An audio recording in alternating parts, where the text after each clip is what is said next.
So one thing I noticed a difference when I watched you cook is that you just sort of chopped. And I mean, you knew the amounts you were putting in, but you just sort of chopped and put things in and kind of talked to me. I have discovered about myself, I'm a very avid recipe follower. So I will talk to you and then I will look very carefully at my recipe. The thing is, like, Chinese cooking, it's like never measured well. It's just like little bit this, little bit that. I actually had, when I was in China, one of my friend's mothers who lived nearby taught me how to cook some Chinese dishes. And yeah, I would say, so how, I was trying to take notes so I could cook it. I was like, so how much of that? And she would be like, I don't know, just throw it in there. Like, okay, and so I would just make up numbers. Like, how much did that look like? My mom doesn't really go very strictly by recipes. Like, once she discovers what works, she'll just sort of cook and throw it in. But I think, I don't know, for some reason I need to make sure I'm at least nearby the right quantity, and I'm always afraid of doing things wrong for some reason.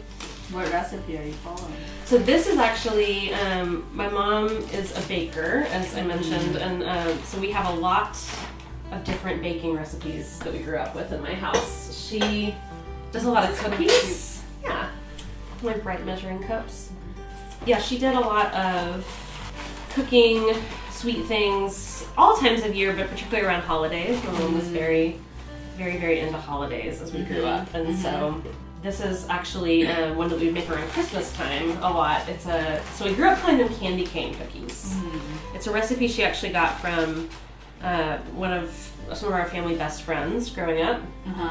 We actually, in my younger childhood, I grew up in Portland, Oregon, so not the South. But no wonder you don't like it. I know, right? That's probably my younger childhood that caused that for me. But we had some close family friends that were there that were also like from the South. They were in grad school. My dad and his friends were all in grad school together out there. And so I don't know where she got this recipe, my mom's friend, if she got it from a magazine or if she made it up. But originally, so it's sort of like a sugar cookie base. But the first way we used to cook it is we would actually smash up candy canes. So that's why you do it at Christmas, because you go buy a package of candy canes, and that was the part she would let us kids do. Like, we'd put a bunch of the candy canes into like a big plastic bag, and then she'd give us a rolling pin or something. We would just like, you know, if you're a kid, you never get to like break the food or like smash. So she'd be like, okay, go, you can hit everything. It tasted good, but one of the things we discovered is that when you bake them, candy cane is like when it melts, it's so sticky that it would stick to the bottom of the pan really, really bad. And so that's just the way we were used to. But eventually, my mom discovered that they started making these peppermint baking chips of different kinds. So you can find them in different places. I cannot find them here in Boston, so she actually has to ship these to me every season, so that I can make them, especially around Christmas. So it's a peppermint you can use any time of year, but it's more common that we would eat it at Christmas. So you don't need me to. So I don't need you to smash up the candy canes. Sorry, I took the fun job away from you. When did you start making this recipe? That's a good question. I think that she sent me this recipe actually my first year out of college. Yeah, my mom made a lot of sweet things because she grew up in kind of a hard household, like just some difficult things happening in her family. Her parents divorced when she was younger. And so just the holidays for her held actually a lot of her hardest memories.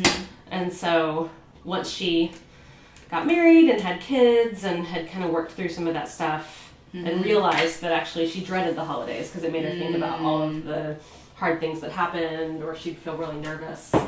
And she realized that didn't actually need to be the case. And so she was like, I'm going to make holidays the most fun. I want it to be the opposite experience for my kids. And so she added all sorts of traditions and food and movies and things and activities. We'd go ice skating and that's fun. Go see all the Christmas lights around town. There was always food with it, special snacks we would eat at special times. And so everything about making cookies, I always feel like my mom. I'll send her pictures and be like, does this look right? Or is this okay? I almost have to call my mom every time I make something. So, do you have a favorite holiday memories? Oh man, that's a good question. When we lived in Portland, Oregon, that was where there was a special part of town that the neighborhood did a whole lot of decorating their houses very specially for Christmas. So lots of lights and It's called Peacock Lane. They still do it. And so we would go and drive and park near and like walk up and down Peacock Lane and look at our favorite Christmas lights and all of that. And then it would be cold by the time we were getting back to the car, and we were little kids. And so my mom would have like our footsie pajamas already. So like so we would change in the car into our footsie pajamas and wrap up in blankets and then like sit on the side of the van and eat like these chocolate cookies and have hot chocolate. And so that was that was always a fun memory. She would surprise us. We had an advent calendar, like counting down to Christmas, and she had boxes.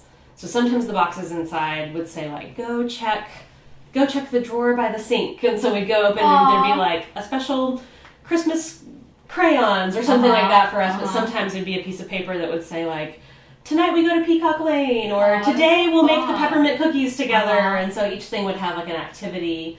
Every now and then it was a gift, but it was usually an activity that we would do together. So she came up all those ideas by herself? Yeah, I think she just over time, it'd probably be things that she read or things that she thought of, but my mom's very creative and she really likes to create fun environments. How long were you in Portland for? It's about 5 years. We moved there when I was 3 and moved away when I was 8. So yeah, I think it's interesting because also like it's very customary. I think this is probably similar even in China too. Like if someone invites you to their home, you usually think of like, can I bring something? You know, either bring a snack or something to share. You're not usually just like, oh, thanks for the invite, I'll show up. You know, but you're like, what do I bring? What do I make? And so I think I like to cook sweet things even too because I like savory more than I like sweet. Me too. Do you? But so it actually works for me to make sweet things because then I just give them away. You know, I'm not like, I won't eat everything.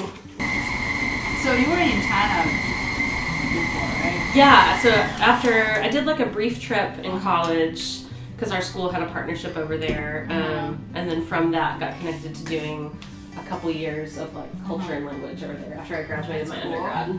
Yeah, did you have any culture shock? Definitely. Yeah, I think when I first lived in China, even just getting over there, you know, I realized how much of a foreigner I was. You know, I couldn't read the signs. I couldn't, even just getting around, I was very, very dependent on either other Americans I knew that spoke better Chinese than me or my Chinese friends that spoke some English. There's just very little I could do on my own right away. I think even just the amount of people that were around, I eventually got very used to that, but I think that was even just odd. I'm sort of always in a crowd, you know? I'll often hear international students here be like, nobody's here, you know? There's nobody around. Yeah, I just noticed how hospitable Chinese people were in my life, and I think even coming from a place like the South in the United States, in comparison to the North, is typically known as hospitable. You know, hospitality is like a Southern quality. So I think people that just wouldn't even know me, that would see me and be like, do you need help? Can I take you to the grocery store? Do you want to come to my home? I'll cook for you. Like strangers? Yeah, just like they would see me on campus or like waiting for a bus and kind of be like, do you belong here? Do you need anything? Which is actually what got me interested in working with international students. How about for you? Like what were some of the biggest shocks coming to the United States? Or I didn't experience like huge culture shock, but I did notice lots of things are kind of different. For example, I went on a trip to Cape Cod and my friend forgot his backpack in the bathroom, and so we already left, and then after like almost 20 minutes we went back and his backpack was still there, and there was a guy who was like standing there trying to guide his backpack. Oh. I was like, wow, this is so different from China. It could be gone. But that was my first week in the US, so I was like, wow, people are so nice here. It's a nice first experience. Yes. Definitely thieves in the United States as well.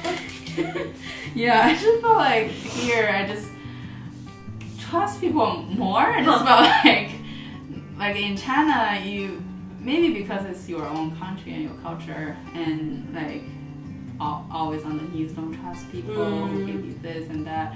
But here I just felt like people very nice and talk to me, and sometimes you don't even ask them, they just like keep telling you their stories. One thing is like when I went to my American friend's house to visit, and when I about to leave, they just like, okay, bye. Then they just like doing their own thing in the kitchen or whatever, and you just leave by yourself. I was like, should I just walk away or what should I do? But in China, we usually walk people to the downstairs and really say bye to them, and it's that part is kind of different. That is a huge difference. Yeah, that was for us too. Like even realizing not only if someone had received me as a guest, and be like, okay, well, bye. Yes. And then they keep coming with me, and they get on the elevator, and you're like, okay, bye. Like, go all the way out. I mean, friends would walk me like to a taxi stand, and then just like wait with me until a taxi arrived. Not even like, okay, you see where the taxi is? Okay, good luck. Even if it was cold or raining, they'd walk all the way outside with me. Is it good? It's really good. Woohoo! Yeah, that spice to it. This tastes like restaurant quality. Oh, thanks. Really good. Do you want to try any of the cookie? Yes. I'm sure it goes really well with spicy noodles. Yeah, it's got a good soft consistency. Yeah, Let's see if they turned out right. Down bag. Cheers.